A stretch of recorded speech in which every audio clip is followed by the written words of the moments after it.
Coming up next on Passion Struck. We don't control what our politicians do. We don't control where the culture is going. We don't control what our neighbors do.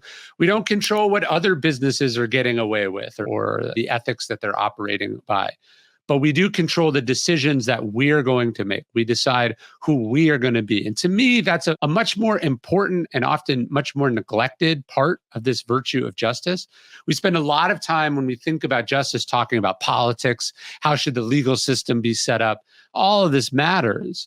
But we don't often enough think of justice as a thing that we ourselves are doing and are responsible for. We talk about these issues happening all over the world, but then we're not thinking about who are we hiring and firing? How are we forgiving or forgetting? How are we treating the people that we come across in our daily lives? And so to me, that's where we have the chance to be the conduit for these ideas is in our own individual behavior most of all. Welcome to Passion Struck. Hi, I'm your host, John R. Miles, and on the show, we decipher the secrets, tips, and guidance of the world's most inspiring people and turn their wisdom into practical advice for you and those around you. Our mission is to help you unlock the power of intentionality so that you can become the best version of yourself. If you're new to the show, I offer advice and answer listener questions on Fridays. We have long-form interviews the rest of the week with guests ranging from astronauts to authors, CEOs, creators, innovators, scientists, military leaders, visionaries, and athletes. Now, let's go out there and become Passion Struck.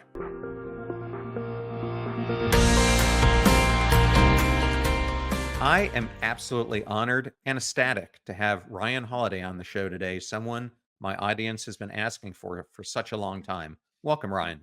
Yeah, thank you for having me. I wanted to start out today with the whole concept of Stoicism because it's been a central theme in your writing. Can you share how this ancient philosophy first resonated with you and has gone on to influence your life's work? Yeah, I was in college. I wasn't studying Stoicism. I just got past this book recommendation, The Writings of Marcus Aurelius. And I remember getting it in my college apartment and just being blown away by it. I hadn't read anything like it. I didn't know anyone had ever written anything like it. To have the most powerful man in the world writing his sort of private thoughts about how to be a better person, and for that to be what philosophy was, I think that was just refreshing and exciting and felt like some secret that I was in on. And that's what began my love of this philosophy. I went on and I had a marketing career and a business career. I did a lot of other things, but Stoicism was always there. And it was what I was thinking about and trying to apply. And I would write about sometimes. And in 2014, my first book on the philosophy came out. It's called The Obstacle is the Way. Well, I think that's where I wanted to go next is as we mark that 10th anniversary of that great book, how do you Yeah. assess the growth of Stoicism's popularity since then? Well, I remember very distinctly going, I'd written my first book was this sort of expose of the media system. It was a sort of a straight down the middle marketing and business book. And when I went to my publisher, like almost immediately after it came out, I'm a big believer in always having your next project in mind. I remember I went to them and I said, "Hey, I want to write this book about this thing called Stoicism." And as you can imagine, they were not super excited about it, a book about an obscure school of ancient philosophy. And they offered me about half what they'd paid me for the book I had just done.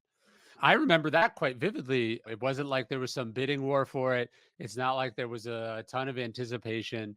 And flash forward 10 years, and I've just finished a 10-year anniversary edition of the book. For that to be so the opposite, I mean, now there's trend pieces against Stoicism and there's a backlash against Stoicism. It's funny, you be careful what you wish for. You want something to be more popular. With that comes criticism and haters and all sorts of other things. But to me, it's just an outgrowth of taking these ideas that are ancient and tried and true and reintroducing them to people in formats or in a medium that's accessible. I think it would be insane to say that this is what I thought would happen. It's not even what I hoped would happen, but I'm very glad and excited that it did happen. Yeah, well, thank you for sharing that. And I've seen that play out, especially over the past 5 years. And as we're in the middle of the social and political divides, and of course, a crucial election year here in the United States, how do you believe Stoicism can offer a path to understanding and action in these turbulent times? Yeah, I mean, to me, the four virtues of Stoicism, which I have on my wrist here, are courage, discipline, justice, and wisdom. And I think with the resurgence of Stoicism, a lot of the popularity is around the self-discipline side of things or the wisdom side of things. How do I manage my emotions? How should I think about learning?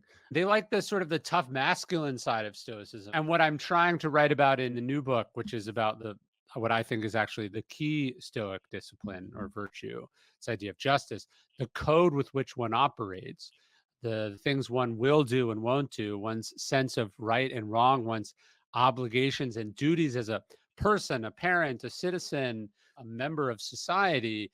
I think that side of stoicism gets talked about less. I think back to what got me excited about stoicism, and it was all the things that stoicism could do for me, right? And then as I've gotten older and studied it more and talked about it more, I see more and more what stoicism asks of me, asks of an individual person. And that can be a little less sexy, that can be a little less fun, but it's very clear when you look at the greatest of the Stoics that they had a very clear sense of what their obligations were as people, and this is what ultimately drove them. So, since you held up the book and the audience can't see it if they're Oh, listening, the name of sorry. your new book is Right Thing Right Now. Yes. And in the beginning of the book, you use the story of Hercules at the crossroads to Mhm. introduce the four cardinal virtues that you just talked about. How does this ancient myth reflect the daily choices that people who are listening today or watching this face in modern life, particularly when they're confronted with their own metaphorical crossroads? Yeah, it's funny. John Adams proposed that be the seal of the United States. This choice of Hercules as a young mythical figure being forced to choose between the right way and the wrong way, the easy way and the hard way, virtue and vice. And I think, we all come to crossroads in our life, some big, some small, about what we're going to do, about who we're going to be, about where we're going to go. And to me, that virtue is this set of beliefs. The cardinal virtues specifically are hopefully the thing that points you in the right direction. And I don't think it's a coincidence on the north, south, east, west on a compass are called the cardinal points of a compass. We need something that helps us rise above our inclinations, our urges, our emotions, the path of least resistance.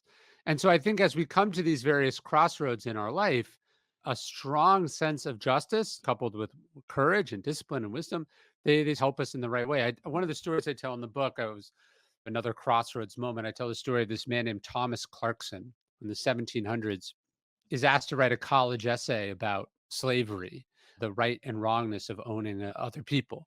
And he writes this essay and he treats it simply as a school assignment. What do they want to hear? What's going to make for an interesting argument? And he ends up winning this Latin competition, arguing that, in fact, it is wrong to own other human beings. But as he's leaving that ceremony where he's been awarded this prize, he has this sort of crossroads moment. It's actually on the road between Oxford and London, and he has to stop. It's a metaphysical crossroads. He's not actually at choosing between going this direction or that direction, but he has this epiphany. He goes, if it is wrong to own another person, somebody should do something about it. Right. And then the crossroads he comes to is, should I be that person or should I let or leave it to another person? And he decides, actually, yes, I am going to be that person. I am going to try to solve this intractable, profound injustice that has been with the human race for as long as there have been humans, probably.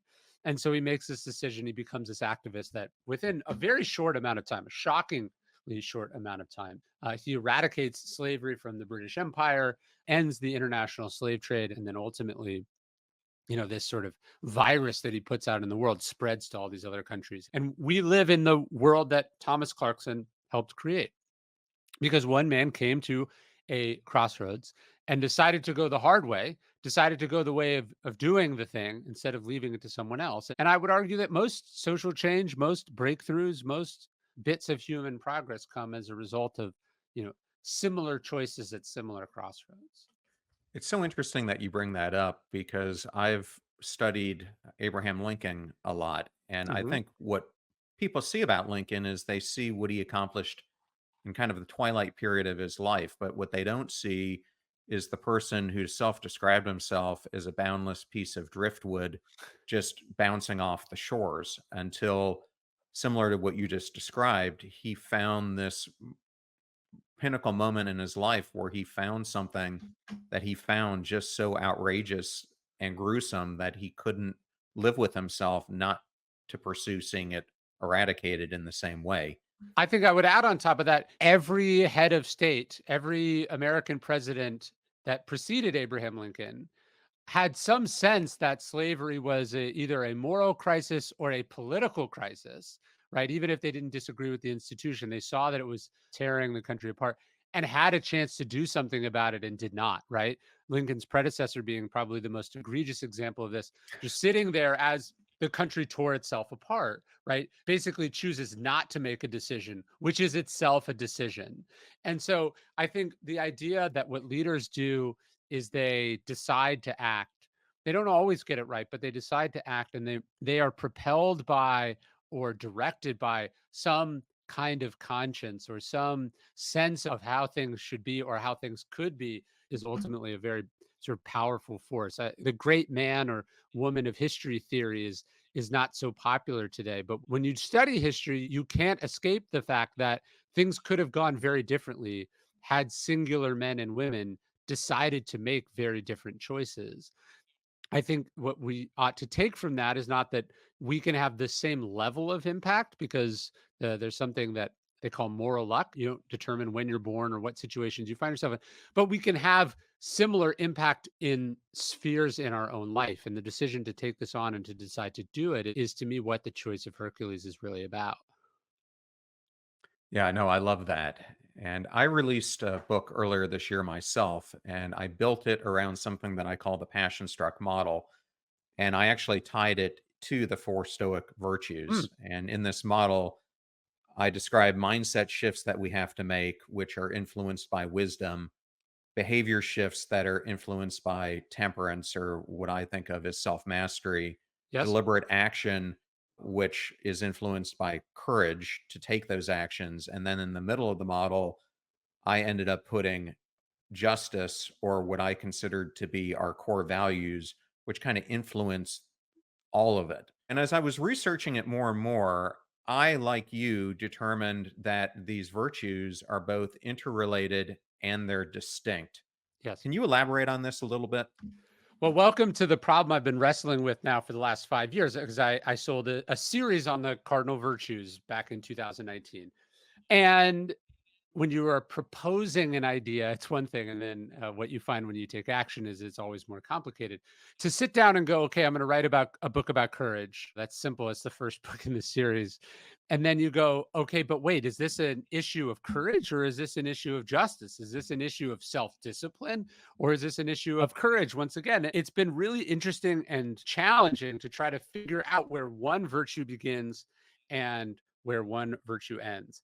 And then certainly each of them in isolation is not worth so much. So I'll give you an example. We were just talking about the Civil War. Were there incredibly courageous soldiers in the Confederacy? Of course there were. To march into battle at that time, especially in a cause where you're the underdog in many ways, it would have been terrifying. And then the people that overcame those fears were in some ways acting out of courage. But because of the moral bankruptcy of that cause, that courage is certainly undermined, right? There's a Lord Byron quote where he says, "'Tis the cause makes all that hallows or degrades courage in its fall." And I think he's absolutely right. The righteousness of the cause determines the value of that courage. And then what about, I don't know, let's say something a little less historical, just speaking out about something, right? To put one's career on the line, to speak out about some issue or some cause, right? This takes courage to swim upstream, to say something that disputes or disagrees with what most people believe. But what if most people are right? What if you've fallen prey to a conspiracy theory or nonsense? What if you're just plain wrong, right? This is, of course, where the virtue of wisdom comes in. It's not just what are your values, but what are those values based on, right? What have you, your ability to discern them, to discern true from false is such an important part about it. And then we could say to simply be morally right about an issue and to speak out about that issue. These are all great, but there has to be some intersection of wisdom and discipline that come together to create a plan in which one is actually able to bring this to fruition. I think we were just talking about Thomas Clarkson. Thomas Clarkson was also a tireless researcher and a tireless social organizer. And he was also a very astute political organizer. And it was all of these traits coming together that was able to swing public opinion in Britain from one pole to the other and then bring about real legislative change on top of it that allowed him to go from this essay, which is just arguing abstractly that a thing should not exist, to then actually making it the law of the land in the greatest empire on earth at that time. That is no easy feat. And this is where all the virtues are, as you said, interrelated and inseparable. Yeah, it makes me think of a personal story. I told you before we came on that I was a senior executive at Dell. What I didn't share with you is a backstory of the time when I was there. I was in charge of the largest technology initiative that we were doing at the time. It was about $125 million a year we were spending to implement this system by Oracle. And I came to the conclusion that at the end of the day, given where the business was going, that it wasn't going to solve the issues that we Hmm, would face in the future as a company. And this was initially created by the person who had my job before, who is now one of the presidents of the large uh, business vertical. And so there was a lot of politics involved. And I remember I was having coffee one day with Michael Dell and I was talking to him about my dilemma of should I do what's right for the stockholders or should I just go along with the crowd? sure. And he looked at me in the eye and he said, John, something I've come to learn through my own journey is sometimes being right means being alone and living with the consequences of your decision. Sure. And he's really profound in his advice because if you look at someone even like Steve Jobs and some of the decisions that he made, they even cost him being the CEO of Apple and having to take time away from it because he so deeply believed that he was doing the right thing, that he was willing to risk it all to put his actions behind his words. And I think it's something too many people today shy away from. Yeah, I think that's right. It's tricky, right? The Stoics would say that courage is on a spectrum. There's cowardice on one end and recklessness on the other, and courage is somewhere there in the middle. And I think what these virtues do is they have a moderating effect on each other. Thinking about where one begins and one ends is probably the wrong way to think about it, but instead to think about how they work in conjunction with each other to help you from going too far in any one extreme, but then also helping you actually take that view or opinion or insight from a notion or an opinion into a reality, which is ultimately where it has to go. So knowing what the right thing is and then having the toolkit to actually act on that is really the important part of this that I've been thinking a lot about. How do we bring the words into deeds is where it counts. So when I think about this whole concept about doing the hard thing that you and I are talking about, it really, as I was reading your book, made me reflect upon my time as a midshipman at the Naval Academy. And I was fortunate to actually have Vice Admiral James Stockdale as my leadership professor. Wow. A- And I understand and thank you so much that you go and you actually go and talk to the midshipmen almost on a yearly basis. So thank you for doing that. But I was so influenced, and a lot of people don't know this about Stockdale, but a lot of his life, he based on Stoic philosophy.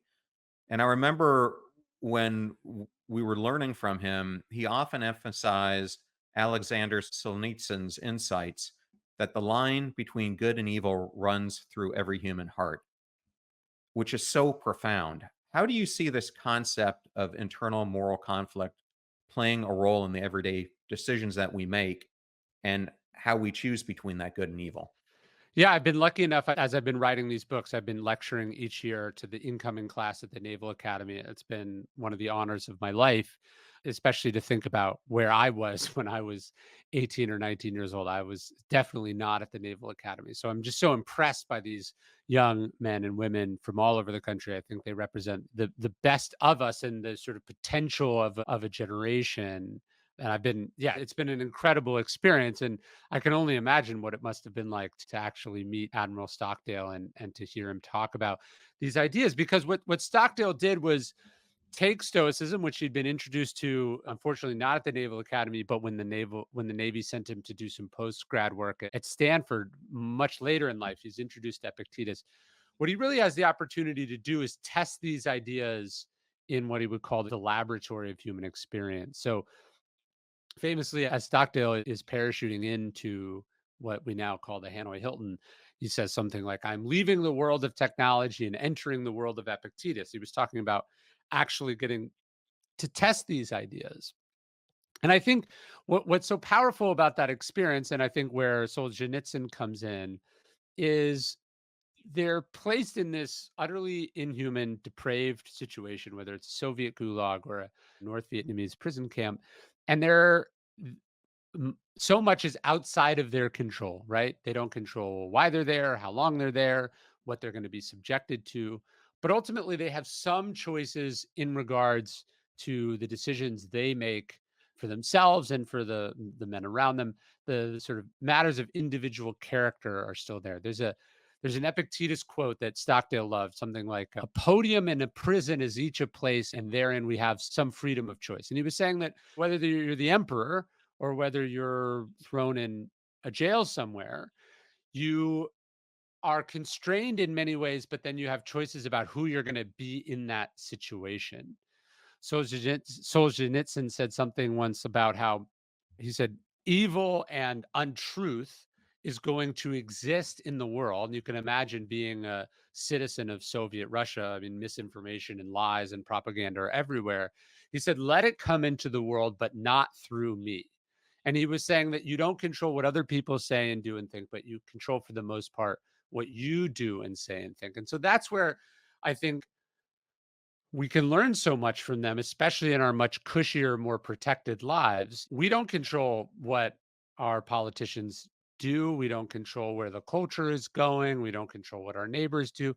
We don't control what other businesses are getting away with or the ethics that they're operating by. But we do control the decisions that we're going to make. We decide who we are going to be. And to me, that's a much more important and often much more neglected part of this virtue of justice. We spend a lot of time when we think about justice talking about politics. How should the legal system be set up?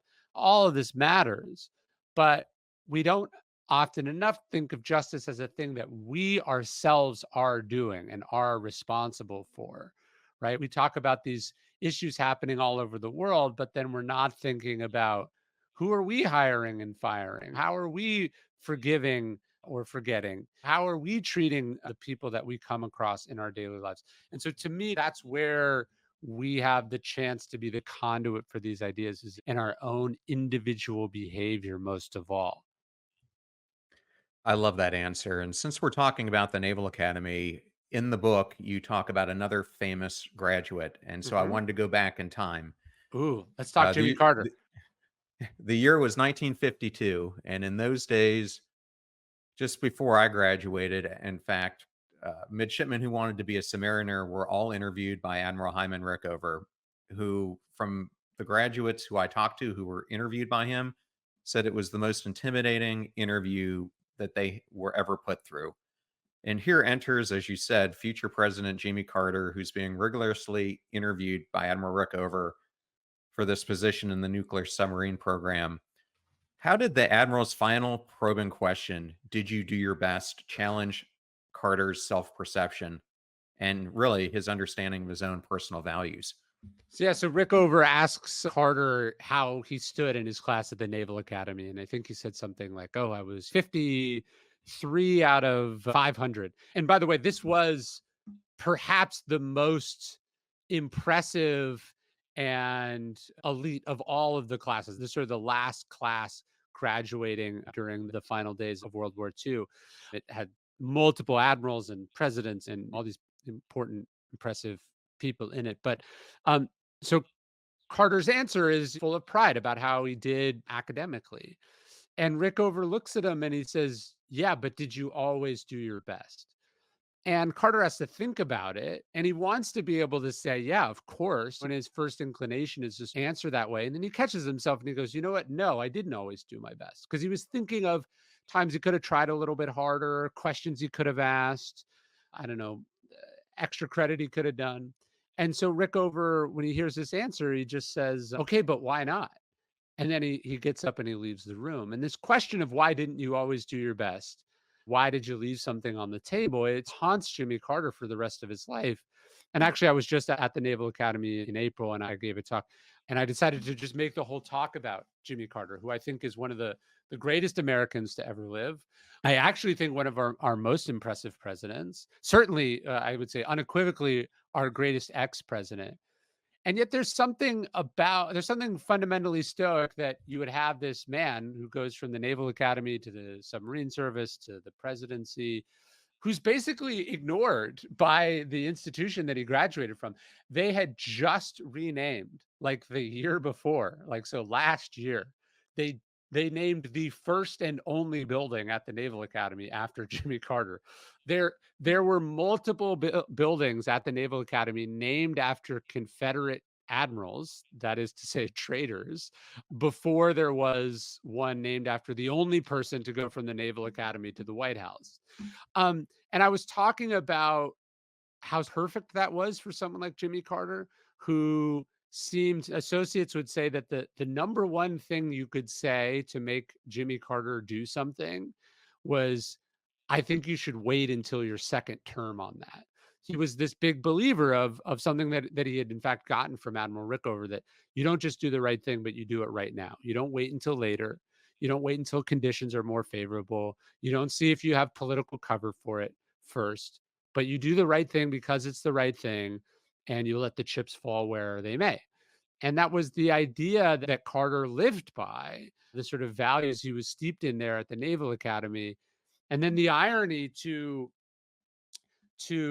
be such a fundamentally decent person and to do so much good and to be so right about so many big issues of our time, and then to have what you might say is the most negative of any of the 20th century presidents as the reward for that is pretty nuts. But that can be sometimes how it goes. No, it absolutely can be. And since we're on this topic of the Naval Academy, I'm going to just stay here one more Yeah. minute because I think this is a teaching moment. When I was there, I got elected to be on the board of the Brigade Honor Committee, which is a prestigious thing, but typically not that many people are lying and cheating and stealing. So it's Yes. normally not that busy a job. I come back from Christmas vacation my senior year to find out that I am now in the midst of the largest cheating scandal that the Academy has ever happened. It was the electrical engineering scandal. And this is where I really learned hardcore the concepts that you talk about in this book and the importance of doing the right thing.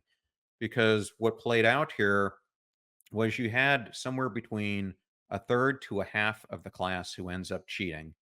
And then you have a superintendent at the time who I think is trying to protect the institution, but he ends up trying to cover the whole thing up, Sure. which then leads to a Navy investigation where they end up finding 200 to 300 midshipmen guilty, where we were only allowed to put 27 of them originally up for trial.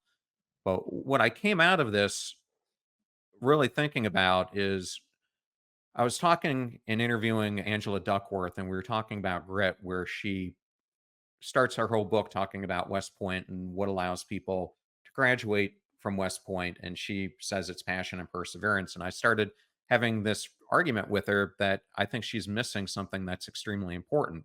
And whether you call it the behavior science of self control or, as I do, intentionality, it's really knowing when you're going to make decisions that are taking you far away from the goals that you want in life, in this Yes. case, to cheat on the exam, that you really have to do that self introspection and have self discipline, which I know is a topic you love to talk about, to relook at the situation and the decisions that you're about ready to make. And I was Yes. hoping you could use this example because I think it really plays into what you're trying to describe in the book.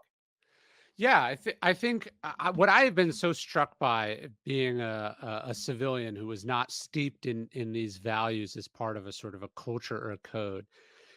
What I'm most impressed by is when you meet people who are, and how fundamentally different they then see the world. I was talking to someone who was a graduate of the Air Force Academy, and he went on, he's had this illustrious career in the Air Force, but probably not been as successful as he could have been. And that's because he had at two different times in his career, um, been what we would call a whistleblower, been a person who came forward with information about a scandal or a problem or someone who wasn't operating right. And I was talking to him about it and I said, "Why did you do it? It seemed like it didn't really work out for you." And he said, with like sort of total sincerity and earnestness, in a way that I've never heard another person in my life say something. He goes, "Well, I graduated from the Air Force Academy and I swore an oath." And I just remember, swore an oath. Like the idea that reciting some words as part of being accepted or graduating a place would bind you to some higher standard of behavior for the rest of your life, even at the consequence of your career advancement. In the world we live in, that sounds insane. And what you find about sort of warrior cultures, or you find about people who have converted to a sort of a tradition or a thing like Stoicism, is you go, oh, this is an operating system that guides them. They now have a kind of a North Star. They have a very clear black and white view of what's okay and what's not okay. And this guides them. I think, again, to another Naval Academy example, you think about John McCain there in that same camp as Admiral Stockdale or future Admiral Stockdale. But McCain has this chance because his father is basically the theater commander of the Pacific. When the captors find this out, they see this opportunity to embarrass the United States, undermine the morale of the country, show that it's all this sort of hypocritical thing by offering McCain a chance to go home. They go, look, you can leave, just walk out of here right now. And McCain, though, understood that it was supposed to be first in, first out. This is a sort of standard operating procedures for prisoners of war. And that more importantly, as an officer, the idea that he would leave the other men behind was unfathomable. And when you hear about what McCain undergoes there as a prisoner of war and the torture he's subjected to, the injuries that he bears for the rest of his life, the idea that to a certain degree, this was voluntary, it's again, it's unfathomable. But when you meet these people who have made that sort of choice that we were talking about earlier, they've chosen very clearly the way that Hercules did, the easy way, the hard way over the easy way. It makes it possible for them to do these things that almost feel superhuman, or certainly feel iconoclastic. And that's what I was really trying to celebrate in the book, and what I'm trying to inch closer to in my own life with my own decisions. How do you make these very hard decisions that are in some cases against your self-interest, but are clearly motivated by your sense of justice or right and wrong? Ryan, you're going to love this. John McCain did my commencement speech when I graduated, and Wow. it was probably one of the best commencement speeches I think that's ever been given. And he did it completely on the topic that you just discussed, telling us as we were sitting there that we're going to be faced with difficult decisions as we go out into the fleet, and how our legacy is going to be defined by those decisions that we make. And I think this really ties into something that you assert in the book, which is that justice is more than just a legal concept. It's really a way of life. Yes. And so, for a listener or watcher right now, given this broader perspective that you're trying to portray, how can individuals who are listening to us recognize and act upon moments of injustice in everyday life, from even small interactions to significant decisions that they face, to truly embody this as a daily practice? I think there is this easier way to go through life, which is I'm just a person. I'm just doing what I'm supposed to be doing or what's possible for me to do. And then there are these other people, the responsible people, the adults, the powerful people, the elites, whatever you want to call them. And it's their job, it's their responsibility to make these tough decisions, to solve these tough problems. My job is just to do my job. And I think there's something about Stoicism. I think there's something about the sort of warrior cultures we're talking about where they go, actually, I am one of those people. The famous Hillel question of, if not me, then who? The decision to say, hey, I'm going to step up and I'm going to take a crack at this. I'm going to solve this. That actually there is something resting on whether I do this well or not well, right or wrong, if I shirk my duty or not, right? And the idea that we're going to step up and see ourselves as responsible to me is one of the first and the most important steps in this thing. I'll give you like just a really banal example that I was thinking about yesterday. I was riding my bike by my house and I live on this little dirt road out in the country in Texas. And I thought what I saw was a nail in the road and I'm going pretty fast. So maybe it's a nail, maybe it's not a nail. And there's a part of me that thinks, hey, I should pick this up. It's going to pop someone's tire. And then there's another part of me that thinks somebody else will get to it. Or there's that just that part of you that goes, don't think about it. It's not a nail. Just go on about your business. Right. And that wrestling that we do, I think, is important because it's not fair to the great men and women of history to discount the fact that thing they did was a choice, that they knew the easier way, or they had all the reasons not to do it, and then they did the hard thing anyway. And so then I slam on the brakes and I got to turn around and then I got to try to find where I was when I passed it. And then I got to take time out of my day to pick this thing up. And then I got to find a trash can and throw this rusty nail away. But if I don't do it, right, somebody else is going to run it over, or I myself am going to run it over. There's something self interested about doing the right thing, too, I think. But the idea of just deciding, hey, I am an adult. The future of the world rests on at least partly on my shoulders. It's my job to solve problems, to make a positive difference, to not kick the can down the road. It's on me.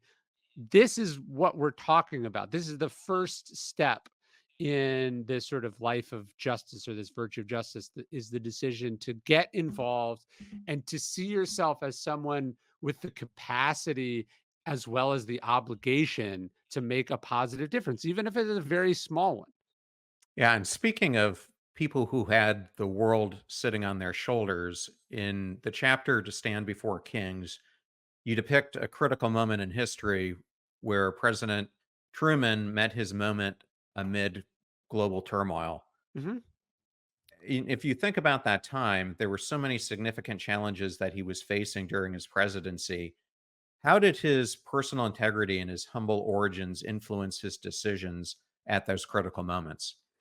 Yeah, I think Harry Truman might be my favorite president of the 20th century. You have this wonderful experiment in democracy where basically an ordinary person becomes the most powerful person in the world and does a remarkably good job. He makes a lot of these really tough decisions. And as it happens, Truman had been influenced as a young man by the Stoics, specifically those four virtues from Marcus Aurelius.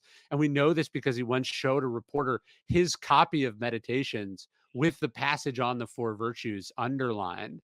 I think what Truman saw was that a number of tough decisions about the future of civilization had to be made. And he didn't shy away from making those decisions. He didn't pass them on to committees. He didn't pass them on even to the voters. He didn't let his own election prospects make him question whether he should do it or not. And he just made those very tough decisions. And again, the reward, similar to Carter, the reward was when Truman left office, he was one of the least popular presidents in American history. But making the hard right decisions does tend to age well. And Truman's reputation has, I think, slowly and steadily recovered.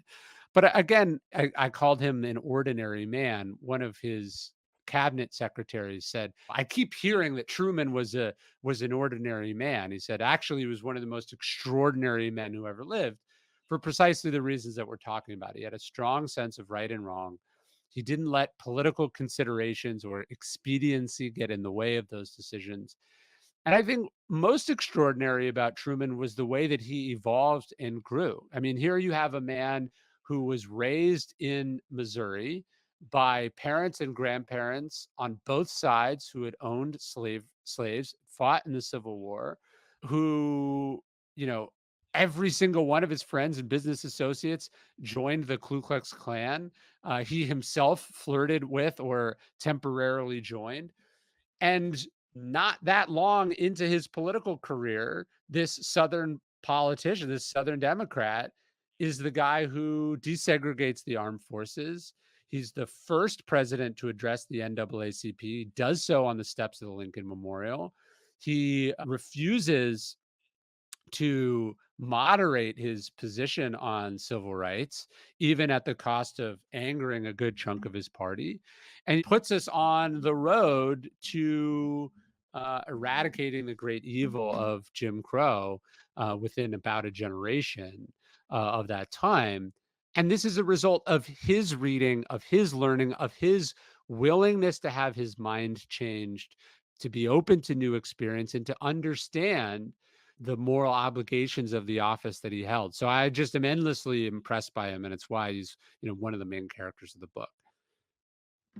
Yeah, I think it's interesting when you look back upon the presidents, and we've talked about a couple of them now, and how at the time people viewed them as weak or not popular or whatever it may be. But as you look back in hindsight over history and you understand the difficulties that were facing them and the decisions that they made, sometimes as you just described, it completely changes the perspective over time. Yeah, and look, that's not always the case. I think Andrew Johnson was a horribly unpopular president whose reputation has only gotten worse since. I mean, there are sometimes that people are unpopular or widely criticized because they are doing an awful job and they are not worthy or dignified to hold the office. And I think we've seen that play out in recent history as well. But so just because something's unpopular doesn't mean it's the right decision. But I think what great leaders do is they make hard right decisions, even though they may be unpopular. And they trust that either they'll be vindicated eventually or they don't value their own political career over what is obviously the right thing. I think that's what's such an interesting part of our political situation right now is that yeah, you and I've had the privilege of talking to a number of politicians who've read the books, and like in private, they'll all say one thing, or in private, they'll complain about how much they dislike the job and how they would like to do something else. And then when it comes time to make even the simplest of unpopular decisions or to cross their own party in any way, they're like, well, I just can't. It's strange that you would see people who have distinguished themselves in much more dangerous decisions. They've had incredible physical courage, but then when it comes to the moral courage of, say, having to take an unpopular stand on a political issue, they struggle to do that. And I don't mean to be judgmental. I think we're all guilty of that. In some ways, it's easier to say, drop out of college or leave a corporate job to start a startup than it is to speak up to our boss or something like that, right? And so we can be courageous or righteous in one aspect of our lives, and then in other, all of a sudden we're listening to all those sort of counsels of cowardice. Yeah, I know you're absolutely right. I think the last person I saw make an act like that was Senator Romney during Trump's hearings, Hmm. but it doesn't happen very often. No, So, unfortunately. no. Well, Ryan, earlier this week, I was lucky enough to go see the Tampa Bay Rays play the Boston Red Sox. And I wanted to talk about another story you have in the Okay. book, and that is the story of Frank Robinson. Hmm. Can you talk about his self-imposed fine and Yeah, what led him there? Yeah. it's one of my favorite stories in the book. Robinson hits what he thinks is going to be a home run. He's so confident in the home run that he does what you're not supposed to do in baseball, which is that he doesn't run it all the way out. He lags on his run to first base. As it happens, it bounces off the wall and he ends up having to settle for a double. Now, if I'm remembering correctly, the team wins by a number of runs anyway. He's the undisputed MVP at this time regardless. He's a team captain. Nobody's going to bust his chops about having not sprinted and potentially eked out a triple. But the manager of the team is stunned when Robinson comes in after the game and slaps down like $200. And he says, I'm fining myself. I know what I did wrong.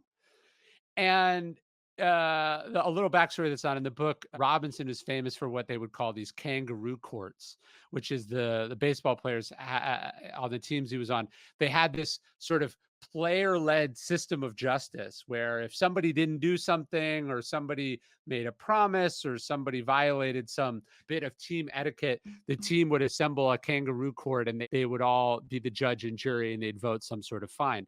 And so, what Robinson was doing here is subjecting himself to a process that he himself had subjected other players to many times.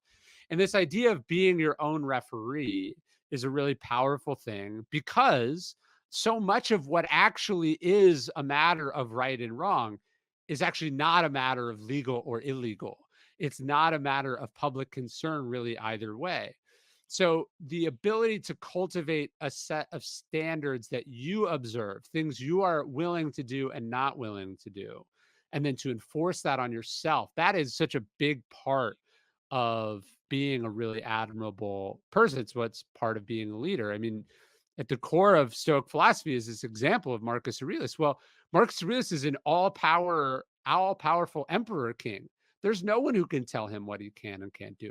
And yet, what he is doing in meditations is some version of the fining of oneself that Frank Robinson was doing. He was holding himself accountable. He was being his own referee. And that's something we need to practice in our own lives. Yeah, Ryan, have you ever interviewed Dacher Keltner, No. professor at UC Berkeley? Mm-mm. He is one of my favorite interviews I've ever done on the show, and I was introduced to him by Susan Cain and Scott Barry Kaufman. But he wrote this book on awe, and I'm going to tie this into your book. Okay. As he was doing the study of what causes us to feel, most people think it's the birth of a child or looking at some painting or some piece of nature. Sure. But what he found examining prisoners at San Quentin, who you wouldn't think would have any semblance of, was that we find it the most common when we're either observing someone else performing an act of service to someone else, or we ourselves are performing that act. Mm. And in today's society, we spend so much time being individualistic that we rarely look outside to help those in need. And I think we both feel that this needs to change for the greater good. What is something that people could take away from our discussion today to take that step to make that change? Well, first off, I really like the point that you just made. And I think I've talked about this a little bit before, just as we were talking about the Confederacy earlier. I'm a big believer in the necessity of removing most of the Confederate statues that went up not immediately after the Civil War, but in the early 1900s, and then actually a good chunk of them during the Civil Rights Movement or during the height of Jim Crow, as a protest, effectively, of federal power to integrate society and to uphold the ideas in the Constitution and the Declaration of Independence. Uh, all of which is to say, while I believe most of these statues need to come down, I think it also says something about where we are as a society that we struggle to put new statues up of people that we admire, of people whose works of service or greatness or courage or sacrifice bring us to that point of awe. I was just in New Orleans. As it happens, I remember I was in New Orleans visiting when they took down the statue of Robert E. Lee in what is called Lee's Circle, one of the more egregious middle fingers of the Confederacy, the lost cause mythology, the idea of putting that statue up. But here we are now, several years later, and there is just a giant empty pedestal pointing up in the sky with no figure on it. As I took my two boys to the World War II Museum, which is just about a block or so away, it struck me that museum was filled with the stories of people who deserve to be up on that pedestal, countless men and women. What we need to do a better job of as a society, if we want people to act with justice, with courage, with self discipline and wisdom, is to do a better job celebrating the examples of when they got it right. And of course, also talking about the examples when we got it wrong. And so, one of the things I'm trying to do in this book and in the whole series is just find those examples and celebrate them, put them up in a way that the choice of Hercules that they made can be held up for review for the rest of us, so that in our own smaller moments, our own smaller crossroads moments, we can make a similar choice. And so maybe that's a good place to start for people, is just who are some of your heroes and what did they do? What were the values that led them? And how are you integrating that into your own life? And how are you modeling your own decisions after the example that they have left for us? Well, Ryan, it has been such an honor to have you on the show today. For listeners who want to learn more about you, you're relatively easy to find, but can you tell them the best place to go? Yeah, if you want to get one piece of Stoic inspired wisdom every day, you can sign up at dailystoic.com. It's a free email that goes out now to almost 1 million people all over the world. And then we do social content on Instagram and TikTok and YouTube and all the platforms you can imagine under Daily Stoic as well. But yeah, if people want to start there, that's probably the best spot. Well, congratulations. 10 million books is almost incomprehensible to me. You're telling me. You're telling me. Well, thank you so much for joining us today. My pleasure. This was awesome. What an incredible honor that was to interview Ryan Holiday. And I wanted to thank Portfolio Books and Ryan for the honor and privilege of joining us on today's show. You're about to hear a preview of the Passion Struck podcast interview that I did with Noam Platt, founder of Make Good. And we explore the transformative world of assistive technology and social impact. Discover how Noam and his team are revolutionizing the lives of individuals with disabilities through custom designed equipment and a commitment to accessibility. I never considered myself a creative person. And I think it's really about giving yourself permission to dream to a certain respect. Because what we're doing is there's no rules to it. It's very open, right? A 3D printer can make literally anything that fits inside of it. There's no bounds really on what you can do. That is something that I had to learn and cultivate, this sense that everything we make can be something never seen before. We don't have to follow what was there before, and we can do something new every time. Remember that we rise by lifting others, so share this show with those that you love and care about. And if you found today's episode with Ryan Holiday truly inspirational, then definitely share this show with those that you love and care about. In the meantime, do your best to apply what you hear on the show so that you can live what you listen. Until next time, go out there and become passion struck.